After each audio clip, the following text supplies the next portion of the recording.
कॉर्पोरेशनाच्या माध्यमांतल्यान जी भाजी गोंयांत पिकता ती भाजी शेतकऱ्यांक शेतमाल आसा तो विकत रस्त्यार घेवन पडपाक जायना. त्यामुळे ताका हॉर्टिकल्चर कॉर्पोरेशनाक घेवपाची सोय केली.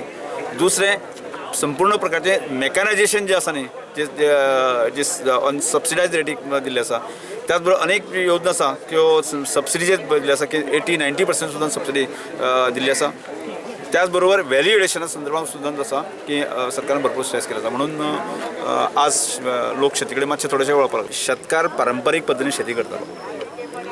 त्याचबरोबर मेकॅनायजेशन फाटल्या काळांत नाशिल्लें. मार्केट कन्सेप्ट शेतकारान पिकयलें जाल्यार ताका मार्केट कन्सेप्ट नाशिल्लो. त्यामुळे आज आमी ह्या सगळ्या गोष्टींचो विचार केल्लो आसा.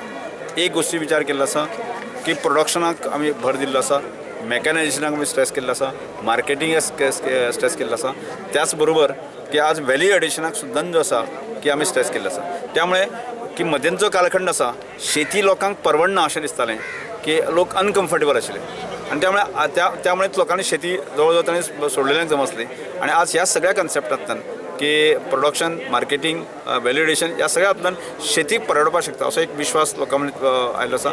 त्यामुळे हळूहळू लोक शेती कडेन येवपाक लागले. I am very grateful to the Honorable Minister Shri Ramesh Tavatkar for making it possible to come here today to meet the farmers and the ST community members of Kasauli, Kweli, Arosi.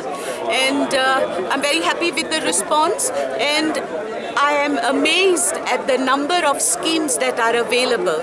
As the director spoke and the Honorable Minister also spoke, and he has really, kind of enthused the farmers to get back to farming, because the notion is that there isn't much, to earn in the field of agriculture. But I think with the examples that the Honorable Minister has quoted, he has inspired the farmers to get back to farming with a greater zeal.